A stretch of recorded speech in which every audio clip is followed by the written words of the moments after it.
Welcome, I'm Bill Brewster, and this is Drywall Techniques. This segment is sheetrock. Oh shit. Just start over, just give yourself a breath. Welcome, my name is Bill Brewster, and this is Drywall Techniques. This segment is pre-rock and sheetrock installation.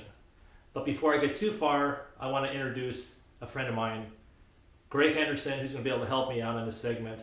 It's always a good idea to be able to have an extra pair of hands, safety-wise, for hanging sheetrock. So at this point, I think we need to get familiarized with the tools that we'll be using for this job. Pause. For this segment, we have a T-square, drywall T-square, screw guns, rotozip, utility knife, rasp,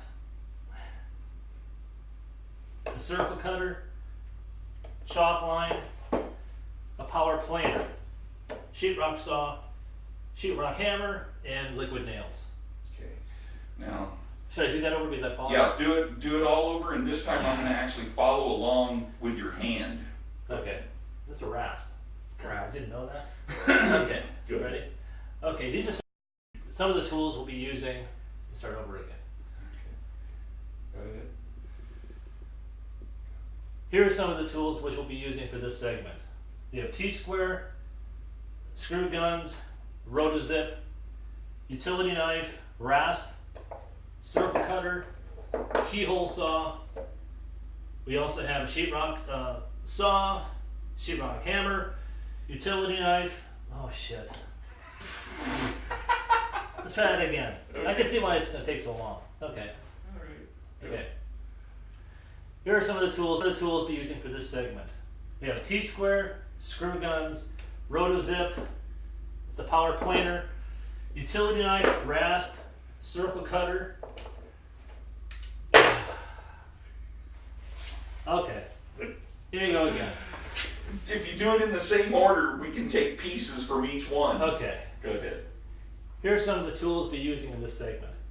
We have T-square, screw guns, rotozip, power planer, utility knife, rasp, circle cutter. You know what? Okay. This is what we're going to do. It's getting a lot better now. Yes. Okay. Here are some of the tools which we'll be using in this segment. We have T-square, screw guns, rotozip, chalk line, power planer, sheetrock saw, sheetrock hammer, and liquid nails. Okay, we're going to do it one more time. This time I'm going to be on it and I'm going to follow you. But same way you did it just then. Okay. Go ahead. Here are some of the tools we'll be using for this segment. The T-square, screw guns, rotozip, chalk line, power planer, sheetrock saw, sheetrock hammer, and liquid nails. Okay. Hammer. You have it, right? Mm-hmm. Nails.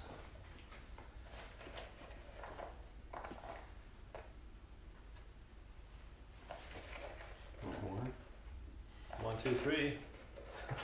They're doing 3 studs. Right on, okay.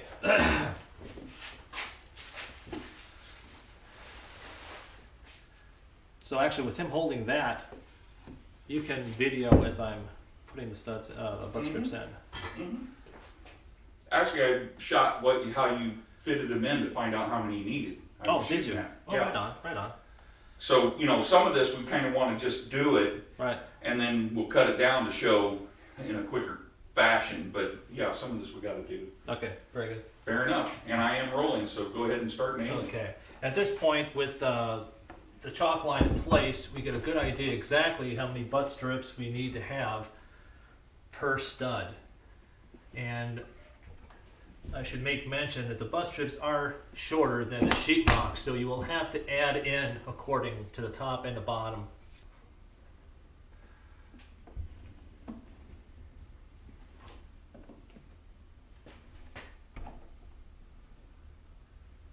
Very good. That trues up the wall. I bet you can see all the way down to the end, can't you? Mm-hmm. I don't want you to, but I don't want to have to go Well, through I it. can see up to where you cut that edge of the screen off. But can you see this? Yeah. Okay, so you can see that it still needs butt strips down there too then. I'm not that close up. I don't know.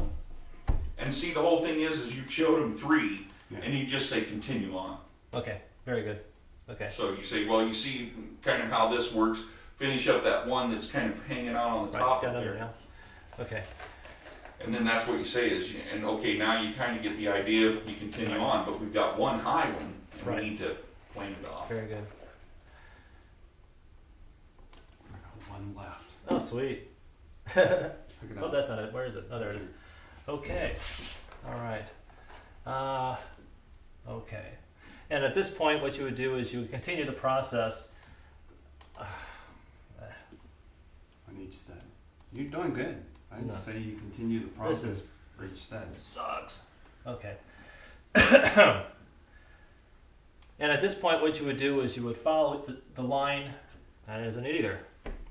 I'm not thinking. Oh. At this point, what you would do is duplicate the process per stud. And at this point, we've run into an area that we have to plane down a stud for being too high.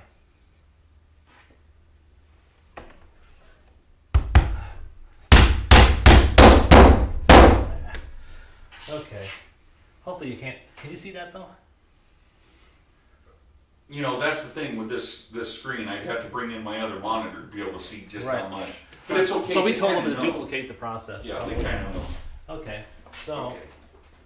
So I'm going to pause while you guys get ready to do I don't use I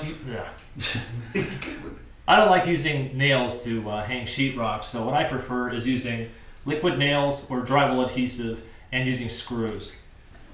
So at this point, we will put the drywall adhesive. This stuff's all dried out, man. It's not sticking.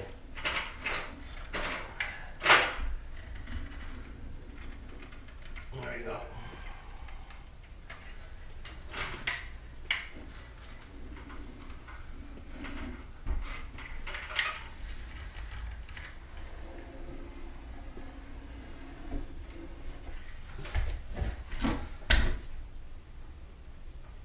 Keep your glue in a nice warm area because it starts getting cold. It has a tendency to set up and not stick very well. This stud. Son of a bitch. You'll have to delete that one out. So do we want them to actually show us pulling the sheets up? I'm rolling already. Okay, let's toss it up.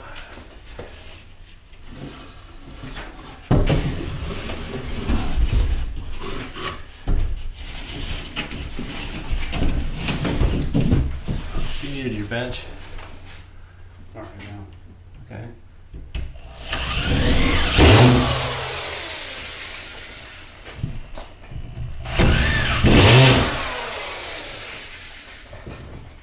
As you're screwing off your sheetrock, make sure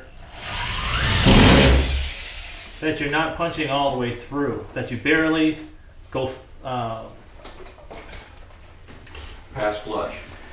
barely pass flush and not poke all the way through on your when you're screwing off the sheetrock.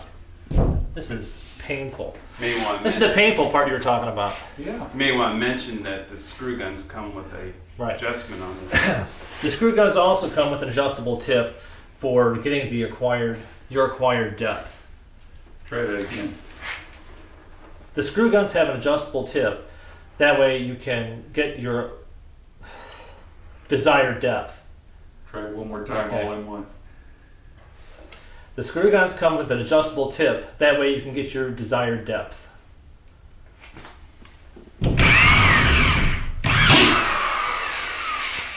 I had it reversed. That's pretty good.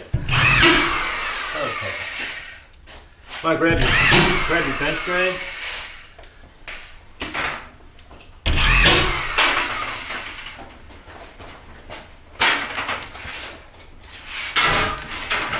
Always start off screwing off your perimeters, then you screw off the field. you pretty much will end up going between 2 and 3 screws in the field per stud.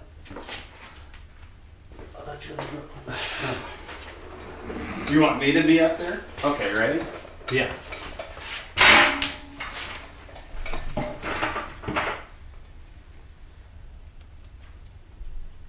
Well, I just told them to screw up the perimeter, then you screw the field Okay. up. I can do that. Okay. You don't know. That's a miss. I'll be lucky to get one video shot. I can afford it. The deal is I need you to show me that thing again, like you had it pointed at me. No, pointed at me, showing the bevel, and let me actually, and illustrate like you did with your hand a moment ago. I'm really close up on it now. Okay. Yeah, go ahead. Just do you. The butt board is beveled on either side, so when your sheetrock is attached, it causes it to be a recessed joint at that point. That way, you're not having to build up the mud joint. Okay. Okay. Go ahead. Try Okay. that part again. The butt board is tapered on either side. That way, when you attach your sheetrock, it has a tendency to be recessed. That's not good either. I can see why this can be so difficult. It can be really Gut wrenching. Is this the part of gut wrenching? Okay. Okay. The butt board is beveled on either side. That way, when you hang your sheetrock, it causes it to taper in and be a recessed joint. Okay. Now, when you got that up there, let's start at the beginning again and just say, the whole thing of, a lot of times people will drop it right on the stud. Okay. You got screws and stuff like that, so we can start nailing this thing down. Okay. A lot of times people like. Actually, a lot of times this is probably the standard anyway. Okay. In most cases, the sheetrock is broke on a stud, but in this case, I want to have a flatter joint, so we will be using a butt board, which, when attached to the sheetrock, will cause this to be a recessed joint. Go ahead, Maestro. Sink a couple screws.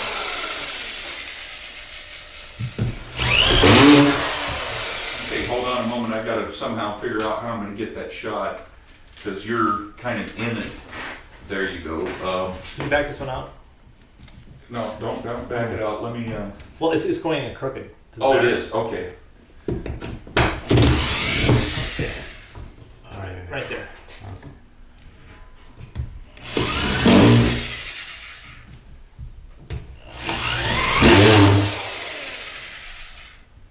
That gives a cracking area. I did that time. It's all right though. We can cut before that. Okay. Okay. All right, let me get the next one. Let's get the.